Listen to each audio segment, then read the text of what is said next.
ભાવનગરના આંગણે ગુજરાત રાજ્ય ઇન્ટર કોર્પોરેશન ક્રિકેટ ટુર્નામેન્ટનું આયોજન આગામી 6 થી 9 તારીખ દરમિયાન થવા જઈ રહ્યું છે. અંગે મેયર અને મ્યુનિસિપલ કમિશનર દ્વારા પત્રકાર પરિષદ યોજીને સમગ્ર માહિતી આપવામાં આવી હતી. કમિશનરે જણાવ્યું કે ભાવનગર યજમાન તરીકે ભાવનગર મહાનગરપાલિકા ક્રિકેટ ટુર્નામેન્ટનું આયોજન કરી રહ્યું છે, જેમાં મેયર 11 અને કમિશનર 11 સહિત કુલ 16 ટીમો ભાગ લેશે. રાજ્યની 8 મહાનગરપાલિકાની ટીમોમાંથી અંદાજે 250 ખેલાડીઓ ટુર્નામેન્ટમાં ભાગ લેશે. ટુર્નામેન્ટના મેચો ભાવનગરના યુનિવર્સિટી ગ્રાઉન્ડ તેમજ ભરૂચા ક્લબ ખાતે ડે નાઇટ ફોર્મેટમાં યોજાશે. આયોજનથી શહેરમાં રમતગમતનો માહોલ ઊભો થશે અને ખેલાડીઓને પોતાનું કૌશલ્ય પ્રદર્શિત કરવાની ઉત્તમ તક મળશે.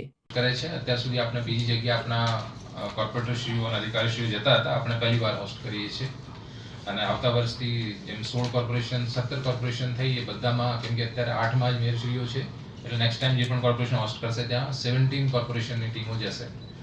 એટલે આપણને અત્યારે છેલ્લી જૂની કોર્પોરેશન્સ હતી એમાં જે અત્યારે છેલ્લી તક છે કે એમાં આપણને મેચ કરાવવાનો અત્યારે આપણને ચાન્સ મળ્યું છે. અને એમાં અમુક મેચ ડે નાઇટ પણ છે કે જેમાં સાંજના ટાઈમ પણ રાખવામાં આવેલા છે. પૂરી થાય પછી જે લોકો પોતાના શહેરમાં પાછા જવા માટે જાય ત્યારે દરેક ખેલાડીને આપણા ભાવનગરની ઓળખાણ એવું એક કીટ આપવામાં આવશે. એ કીટમાં 4 જાતના ગાંઠિયા, દાસના પેંડા, મિક્સ પેંડા અલગ અલગ, તેમજ એક આપણી ડાયરી અને મહારાજા કૃષ્ણકુમારસિંહજીનું ચરિત્ર માટેનું જે એક પુસ્તક છે તે પુસ્તક પણ આપવામાં આવશે.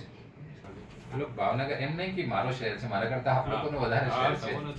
મેં તો માન લો કે આપણે મને તો શહેરમાં 8 મહિના થયા, પણ જે સારું માન લો આપણો એક અત્યારે જે હેરિટેજ ટુરિઝમનો હેરિટેજ એક વોક આપણે કરવામાં છે કે જે અત્યારે ચાલુ છે તેમાં આપણે બધાને લઈ જઈશું જેનો ઇન્ટરેસ્ટ છે, શું છે, કઈ રીતે બન્યો, શું છે બધું. એમાં લગભગ સિટીના લગભગ બધા હેરિટેજ મોન્યુમેન્ટ્સ આવી જાય છે. સાહેબ, આ ખર્ચ મેચ રમવાનો છે, ખર્ચ બીએમસી તરફથી છે તે ઉપર આવેલો એ આપ તો અત્યારે બધા ક્રિકેટનો ટાઈમ છે, ખૂબ જેમ આઈપીએલ જોતા હશો બધું કે ભાઈ સંસ્થાન માથે કાંઈ નથી પડે.